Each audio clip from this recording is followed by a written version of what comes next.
Salam əziz izləyicilər, bugünkü mövzumuz olacaq Ağqoyunlu və Qaraqoyunlu dövlətləri. Ağqoyunlu və Qaraqoyunlu dövlətləri hər ikisi Azərbaycanın cənubunda yaranmışdır.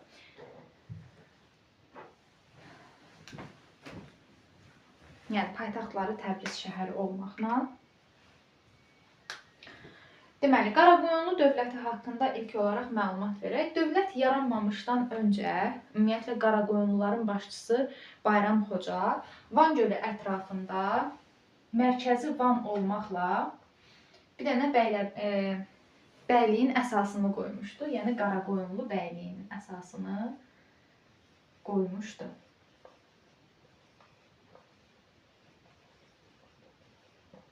Bayram Xoca. Daha sonra bu Qaraqoyunlu bəyliyini möhkəmləndirmək üçün deməli, burada hakimiyyətə gələn Qara Məhəmməd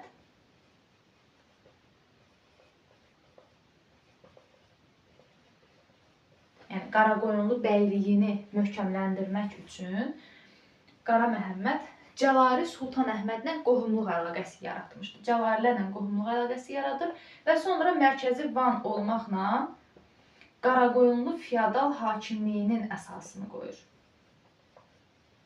Deməli, Qaraqoyunlu bəyliyinin əsasını qoyan Bayram Xocadır. Qaraqoyunlu feodal hakimliyinin əsasını qoyan isə deməli, Qara Məhəmməddir. Qaraqoyunlu feodal hakimliyində hakimiyyətə gəlmişdi Qara Məhəmməddən sonra Qara Yusif. Qara Yusif 1389-dan ta ki hakimiyyətdə olub 1420-yə qədər. Amma bunun bu hakimiyyəti dövrünü biz iki yerə bölürük.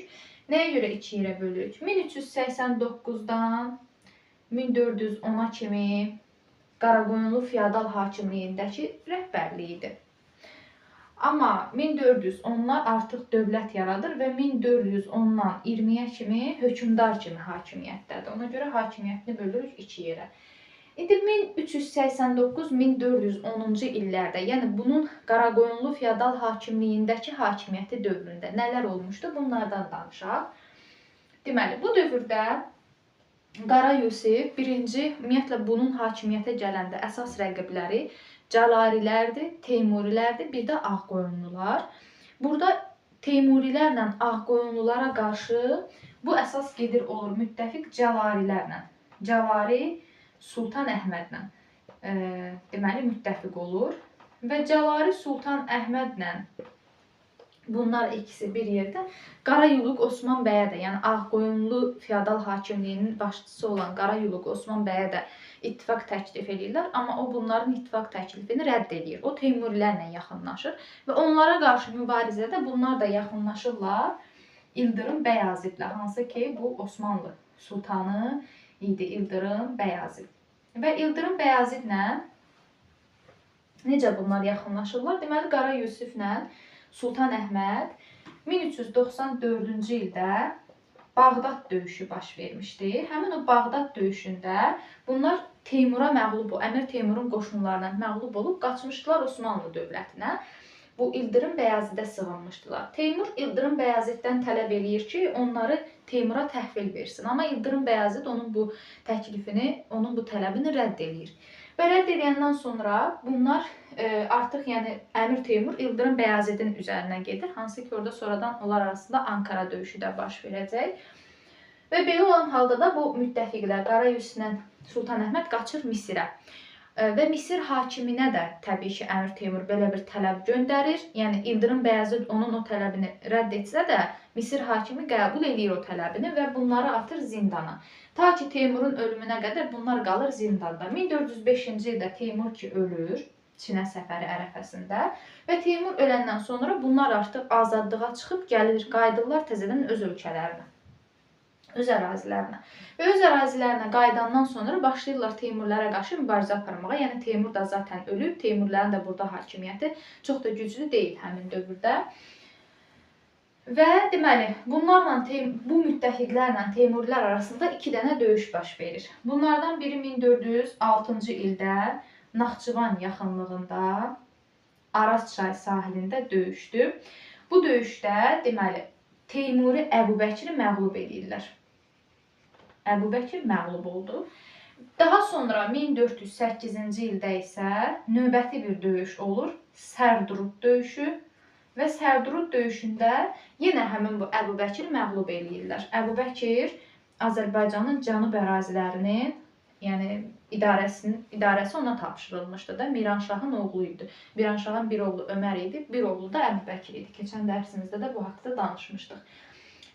Ömər daha çox Şirvana qədər olan şimal ərazilərini idarə edirdi.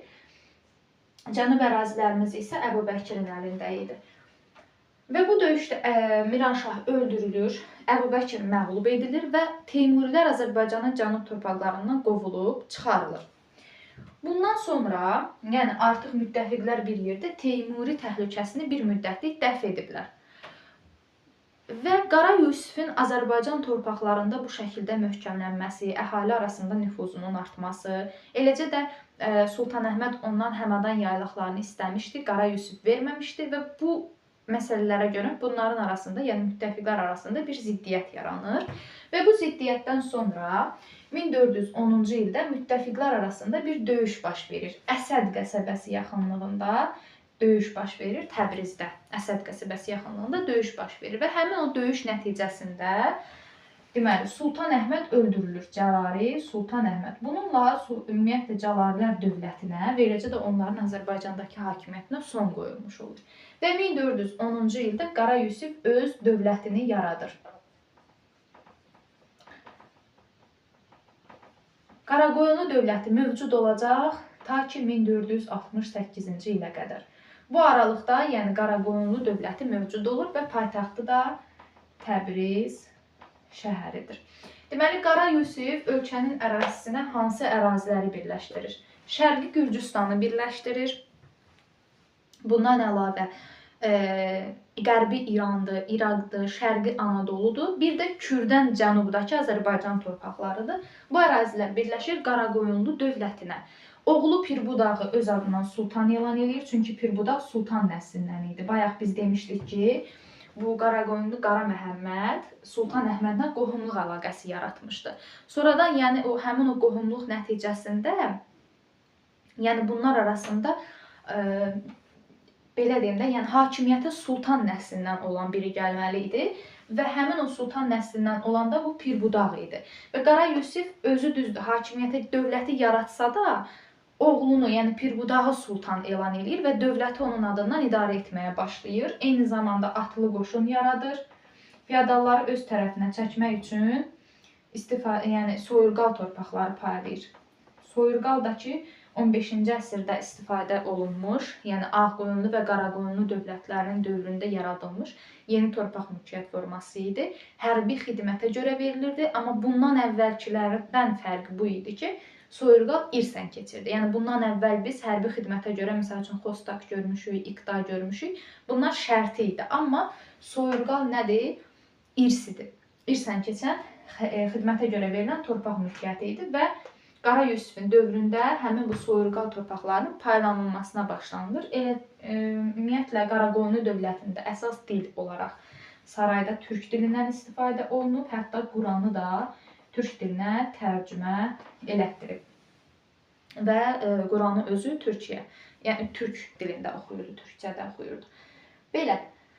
Bundan sonra deməli 14-cü əsrin 15-ci əsrin daha doğrusu 20-30-cu illərində Teymurilərin Azərbaycana yürüşləri yenidən başlayır və bu zaman artıq Teymurilərdə hakimiyyətdə Şahrux idi. Yəni Əmir Teymur gedəndən sonra Şahrukun dövründə də dövlət güclənir və Şahrux artıq Azərbaycan ərazisində yenidən yürüşlərə başlayır və onun yürüşlərinin əsas səbəbi bu idi ki, deməli bir Qara Yusifin öz hakimiyyətini möhkəmləndirməsi və Azərbaycanın böyük bir hissəsinə öz hakimiyyətini yayması idi.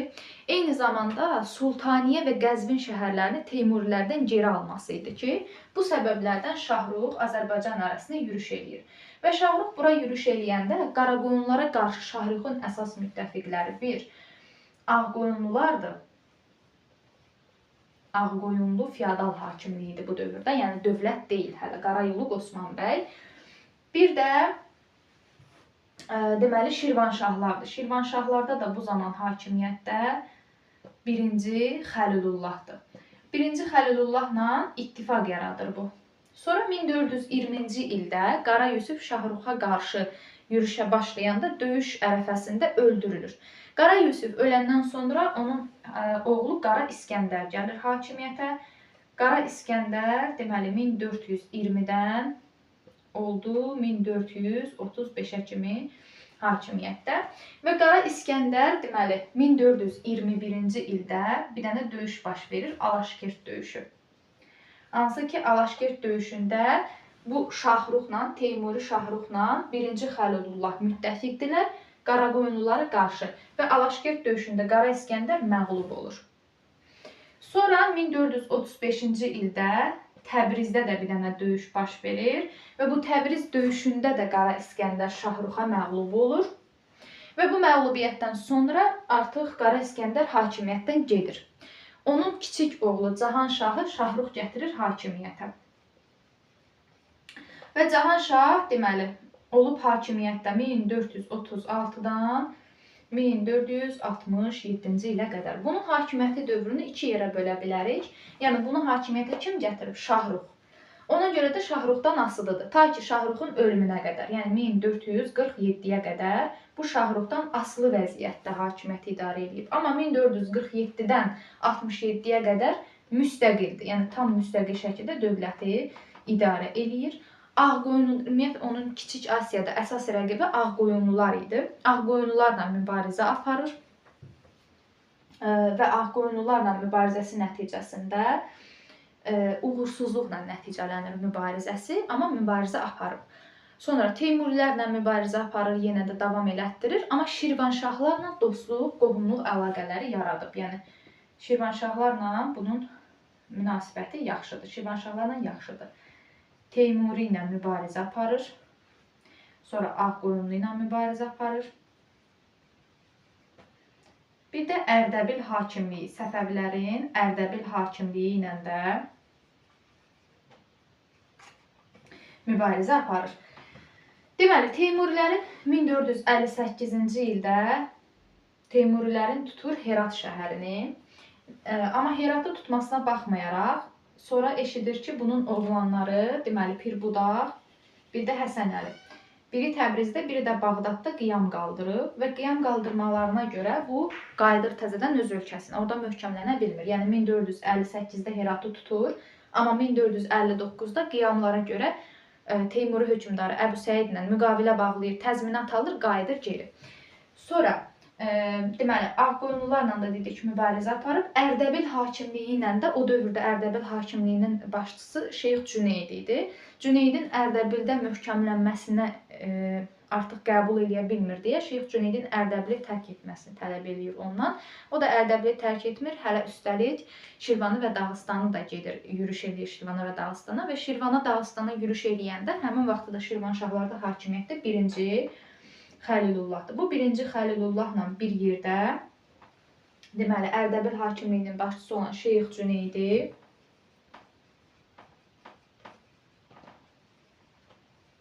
1460-cı ildə Samur çay sahili döyüşdə öldürürlər. Deməli, Cahanşahla 1-ci Xəlilullah müttəfiqdilər. Kimə qarşı?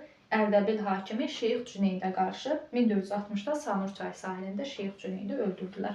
Cahanşah öz hakimiyyətini möhkəmləndirmək üçün islahat keçirib, yəni hərbi islahat keçirib. Amma 1467-ci ildə Muş döyüşü baş verir Həsən bəylə, yəni Ağqoyunlu Həsən bəylə Cahanşah arasında və burada deməli Cahanşah burada Həsən bəy qalib gəlir, Cahanşah məğlub olur, öldürülür və ondan sonra hakimiyyətə gəlir Həsən Əli, sonuncu hökmdardır. 1467-68-ci illərdə cəmi 1 il olur hakimiyyətdə və sonra ilə Həsən bəy tərəfindən məğlub edilir. Qaraqoyunlu dövlətinin varlığına son qoyulur və bundan sonra onun yerində yaranır Ağqoyunlu dövləti. İndi keçək Ağqoyunlular haqqında danışaq.